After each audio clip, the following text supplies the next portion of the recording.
Bonsoir à tous et bienvenue. Ouvrons cette édition du journal avec une brève. Devant un parterre de chefs d'État de pays signataires de l'accord cadre d'Addis Abeba et de représentants des institutions garant, le président sortant du mécanisme Yoweri Museveni a passé le relais à Félix Tshisekedi. Le président de l'Ouganda s'est dit heureux de le faire avec son homologue de la République démocratique du Congo. Rappelons, depuis la signature de cet accord le 24 février 2013 à Addis Abeba, les 6 premières réunions de haut niveau ont eu lieu en marge des assemblées générales de l'ONU et de l'Union africaine. Ouverture du 10e sommet de l'accord cadre d'Addis Abeba. 7 chefs d'État sont réunis ce jeudi 24 février à la Cité de l'Union africaine pour évaluer l'application d'un accord sur la paix, la sécurité et la coopération en République démocratique du Congo et dans la région du Grand Lac. Commentaire. Comme son nom l'indique, cet accord a été signé à Addis Abeba, particulièrement par le pays limitrophe de la République démocratique du Congo, plus l'Union africaine et la SADC. Cet accord cadre d'Addis Abeba vise la paix et la sécurité dans la sous-région. Chaque année, le pays garant doit en faire une évaluation, notamment en rapport avec le conflit qui, l'origine, ont motivé la mise en commun des efforts des pays concernés. Pour rappel, l'accord cadre d'Addis Abeba est un traité international comportant 15 signatures et ratifications de parties suivantes: la République démocratique du Congo, le Rwanda, l'Ouganda, la République centrafricaine, le Mozambique, l'Angola, le Burundi, le Congo-Brazzaville, l'Afrique du Sud, le Soudan du Sud, la Zambie et enfin la Tanzanie. Des organisateurs internationaux comme l'ONU, l'UA, la SADC, la SURGEL en leur qualité de témoins de l'accord. À l'occasion du 10e anniversaire de l'accord cadre sur la paix, la sécurité et la coopération pour le Congo et les pays du Grand Lac, un tête-à-tête devrait y avoir lié entre Martin Fayulu et Antonio Guterres sur cet accord que la coalition Lamuka juge déséquilibré. Suivez. Vous savez qu'à l'occasion du 10e anniversaire de l'accord cadre sur la paix, la sécurité et la coopération pour le Congo et les pays du Grand Lac, il était prévu que le président élu Martin Fayulu et le secrétaire général des Nations Unies, M. Guterres, aient un tête-à-tête pour échanger autour de cet fameux accord. La coalition Lamuka juge l'accord cadre d'Addis Abeba déséquilibré. Un accord qui est en défaveur du Congo. À titre d'exemple, dans cet accord, on fait des obligations à la RDC de se démocratiser, d'avoir un dialogue et une réconciliation à l'interne, alors qu'il n'y a pas d'obligation pour le Rwanda. Il n'y a pas d'obligation de dialogue et de démocratisation pour l'Ouganda, pour le Burundi et pour d'autres pays de la sous-région, alors qu'on en a 9. Seulement au Congo qu'on fait les obligations. Or, vous savez que l'instabilité de l'Est de notre pays est causée très souvent par le manque de démocratie, de réconciliation au Rwanda, en Ouganda et au Burundi. Et tant qu'en Ouganda, au Rwanda, les Rwandais et les Ougandais ne se seraient pas réconciliés, qu'il n'y aura pas de paix dans les pays respectifs, qu'il n'y aura pas de réconciliation, eh bien, ces soi-disant groupes rebelles quitteront ces pays-là, l'Ouganda, le Rwanda, et viendront envahir notre pays et y s'aimer la mort et la désolation. Et c'est le cas actuellement. Pourquoi avoir obligé les Congolais à tenir des dialogues pour se réconcilier et ne pas faire la même obligation pour le Rwanda et pour l'Ouganda et pour le Burundi? Deuxièmement, l'accord cadre d'Addis Abeba est fait obligation aux États voisins de la sous-région de ne pas soutenir des groupes armés, de ne pas les équiper. Mais aujourd'hui, tout le monde sait, et les Nations Unies avaient fait des rapports, que le Rwanda et l'Ouganda continuent à équiper, à alimenter et à envoyer des groupes armés au Congo. Ce qui viole... Les deux membres du présidium de la coalition Lamouka, Martin Fayulu et Adolphe Mozutu, suggèrent à l'ONU de réunir en urgence toutes les parties prenantes au processus électoral afin de dégager un consensus et garantir la tenue des élections crédibles, libres et impartiales en 2023. Commentaire.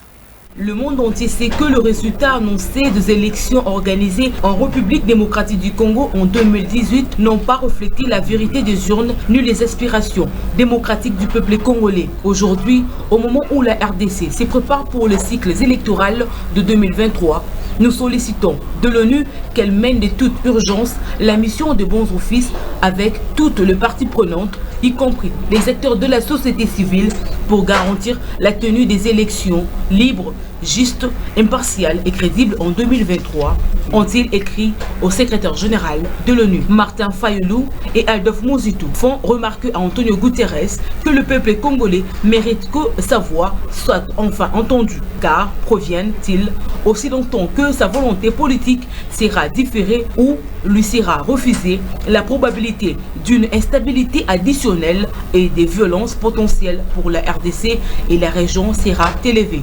Lamouka demande ensuite à l'ONU d'assumer ses responsabilités, autrement la crise qui prévaut dans la partie est de la RDC et les troubles régionaux qui en découlent continueront de s'aggraver, des millions de vies continueront d'être perdues et l'espoir de la démocratie et d'un avenir meilleur sera injustement différé ou refusé. Signalons que les deux leaders de l'opposition rejettent toujours l'équipe de la CENI investie par le président Félix Tshisekedi. Pour eux, les animateurs de la centrale électorale sont proches de l'UDPS, parti du président Tshisekedi, mais aussi remettent en cause la neutralité des juges constitutionnels récemment nommés.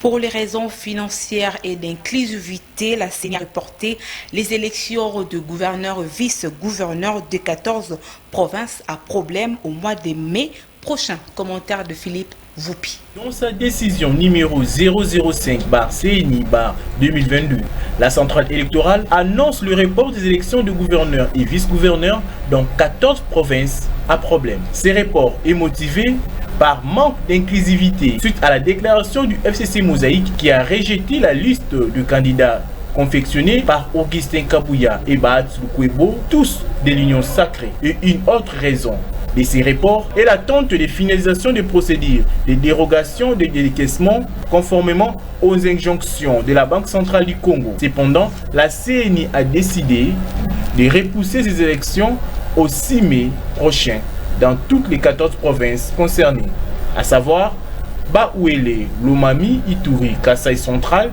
Kasaï oriental, Kinshasa, Congo central, Kwango, Lomami, Maïndombe, Maniema, Mongala, Tanganyika, Chopo et Sankuru. Notons que ces élections étaient initialement prévues le 6 avril 2022. Parlons autre chose. Opération militaire russe en Ukraine. Au moins 40 personnes civiles militaires ukrainiens sont mortes ce jeudi suite à ces échanges de tirs. Les bilans ont été annoncés par le président ukrainien à Kinshasa. Une réunion de crise a été tenue au ministère des Affaires étrangères. Philippe Voupi nous en dit plus.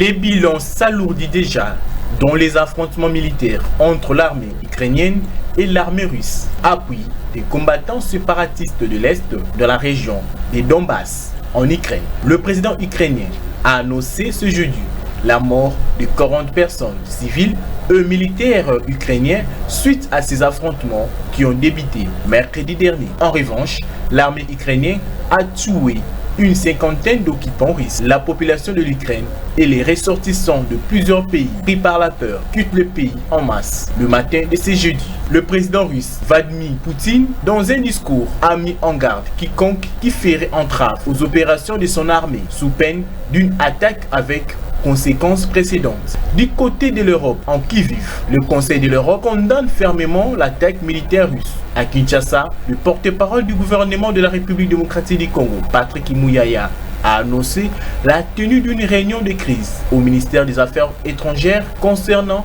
la situation et la sécurité des Congolais en Ukraine.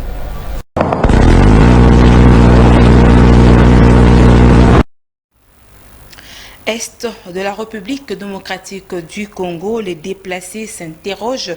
Il n'y a aucune boutique de vente d'armes à Djougou, mais d'où viennent les armes de la Codeco? Suivez. Des milliers de déplacés massés autour de l'hélisurface aménagée pour l'atterrissage de l'hélicoptère de Jean-Pierre Lacroix, secrétaire général adjoint des Nations Unies en charge des opérations de maintien de la paix. Cette population attend le numéro 2 de l'ONU avec des messages clairs. Ils n'en peuvent plus de fuir. Certains viennent de très loin. Ils se sont rapprochés de la base temporaire de la MONUSCO, espérant plus de sécurité. Quelques-uns parmi leurs représentants ont été choisis pour rencontrer et échanger avec Jean-Pierre Lacroix. Rappelons que, en fin 2021, dans la résolution renouvelant le mandat de la MONUSCO, le Conseil avait noté avec inquiétude que le détournement d'armes des stocks nationaux servent encore à approvisionner des groupes armés en République démocratique du Congo. Le Conseil avait prié également le gouvernement congolais d'accroître son appui à la Commission nationale de contrôle des armes légères et des petits calibres et de réduction de la violence armée. À Kinshasa, pénurie d'eau au quartier Révolution dans la commune de Selembao, la population lance un cri d'alarme aux autorités. Abdul Mavumba était sur place. Quartier Révolution, avenue Loboudi. Nous sommes dans la commune de Selembao où l'eau potable est une denrée la plus recherchée par la population. Ici, pour avoir de l'eau potable, il faut s'y recourir et ces derniers sont dans des états insalubres, exposant la population à des maladies de la peau. Papa,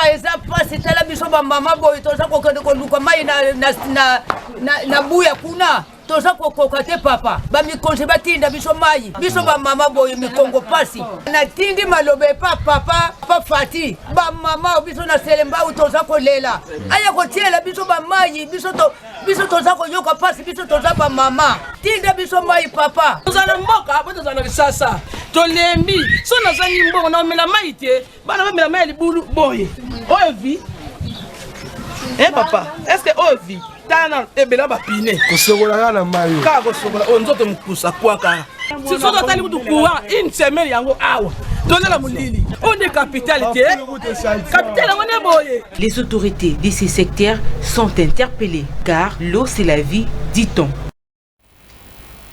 C'est avec cet élément que nous bouclons cette édition du journal. Merci de nous suivre à Mbanza Manteke au Congo central. Mesdames, Messieurs, cette édition du journal est terminée. Au revoir.